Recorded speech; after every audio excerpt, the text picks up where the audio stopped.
दोस्तों, हमारे देश में आए दिन ऐसी घटनाएं होती हैं जिससे देश के लोगों की आंखें नम हो जाती हैं। आखिर ऐसा क्यों होता है?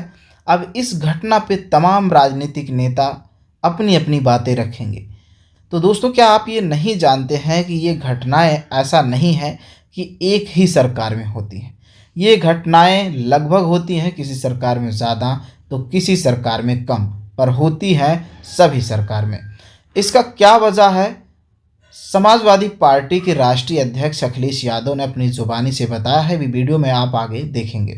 लेकिन मेरा जो मानना है कि अगर इस तरह के कार्य में पुल ढह जा रहा है, अगर निर्माण कार्य ध्वस्त हो जा रहा है, तो कहीं ना कहीं उसमें मटेरियल पर सवाल उठता है कि जो उसके मटेरियल हैं वो सही ढंग से थे नहीं, या उनकी मटेरियल में कमी की गई थी। आखिर कमी की गई थी तो क्यों कमी की गई थी, ये भी राष्ट्रीय अध्यक्ष अखिलेश यादव ने बताया है।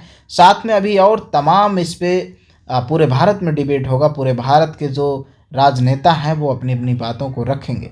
लेकिन आप देश के नागरिक हैं, आप इतना तो खुद समझ सकते हैं कि अगर कोई घर बनाया जा रहा है और वो घर बनाते समय ही ढह जा रहा है, तो जाहिर सी बात है कि उसके मटेरियल में कमी है।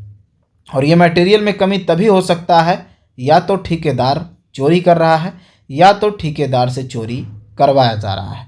तो इससे कहीं ना कहीं देश के नागरिक की बिना फिक्र किए बस ऐसे बिना जिम्मेदारी गैर जिम्मेदाराना तरीके से कार्य को किया जा रहा है। अब यहाँ पर साफ तौर पे अखिलेश यादव ने अपनी बातों में कहा है कि जैसे इस तरह की घटनाएं होती हैं, अंग्रेज़ पहले भी ओवरब्रिज पुल बनाए हैं, आज तक सैकड़ों वर्ष हो चुके हैं, वैसे के वैसे पड़ी है। लेकिन इस समय की जो सरकारें हैं, चाहे वो बिहार की सरकार हो या फिर उत्तर प्रदेश में ऐसी घटनाएं हो या इंडिया के किसी भी प्रदेश की सरकार हो, कहीं ना कहीं आए दिन ये घटनाएं देखने को मिलती हैं। चाहे वो रेल हादसा हो, चाहे ओवरब्रिज हादसा हो, चाहे फिर इस तरह का कोई हादसा हो।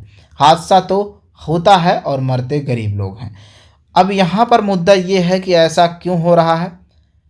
क्या ठेकेदारों पर कोई दबाव बनाकर उनसे कुछ अपनी शर्तों को पूरा करवाया जाता है? जो बजट होता है उसमें हिस्सेदारी की जाती है, जिसकी वजह से ठेकेदार अपने जो क्वालिटी है उस क्वालिटी से समझौता करते हैं और मटेरियल कम लगा के इस तरह की घटनाओं को जन्म देते हैं।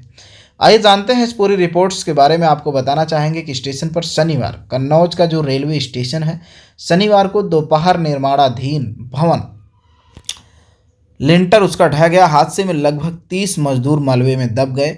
आनन फानन में रेलवे प्रशासन और पुलिस के अधिकारी स्टेशन पहुंचकर रेस्क्यू ऑपरेशन शुरू कर दिए हैं। देर शाम तक 24 मजदूरों को मलबे से निकाला गया। अभी तक और भी मजदूरों के दबे होने की आशंका बताई जा रही है। एसडीआरएफ डग स्क्वाड ने अन्य मजदूरों की तलाश शुरू कर दी है और अमृत योजना के तहत रेलवे स्टेशन में नई बिल्डिंग का निर्माण कार्य चल रहा था। करीब 40 फीट की ऊंचाई पर मजदूर लेंटर डालने का काम कर रहे थे। दोपहर करीब 3 बजे अचानक करीब 90 फीट का लेंटर भरभरा कर ढह गया। आनंद फानन में जीआरपी आरपीएफ टीम ने बचाव अभियान शुरू किया। देर शाम तक एसडीआरएफ और डॉग स्क्वाड भी पहुंच गए। मलबे से 24 मजदूरों को निकालकर जिला अस्पताल और मेडिकल कॉलेज भेजा जा चुका है। 44 मजदूर लेंटर डाल रहे थे और वहीं पर इनके अधिकतर उम्र थे। कुछ मजदूर मिक्सर मशीन के साथ थे और आशंका बताई जा रही है कि जो मजदूर मलबे के नीचे दब चुके हैं। तलाश जारी है। मंत्री असीम अरुण कमिश्नर और डीआईजी एसपी स्टेशन पहुंचकर राहत कार्य कर रहे हैं। ये सब तो ठीक है, समझ में आता है, राहत कार्य भी चल रहा है, वो भी समझ में आता है। लेकिन जिनकी जानें जा चुकी हैं, जिनका परिवार चल रहा था एक आदमी के कमाने से, उस परिवार का क्या होगा, उस जान का क्या होगा? चंद कीमतों से जान की भरपाई नहीं होती है।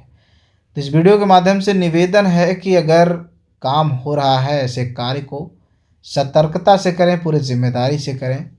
चंद पैसों के लिए मासूमों की जानें ना लें। इस वीडियो की इन्फॉर्मेशन आपको कैसी लगी ज़रूर बताएं और कमेंट बॉक्स में अपनी ओपिनियन, अपनी राय ज़रूर मेंशन करें। और हम मिलेंगे आपसे नेक्स्ट वीडियो में। दीजिए इजाज़त अपने दोस्त भीमा चित्रा को। नमस्कार।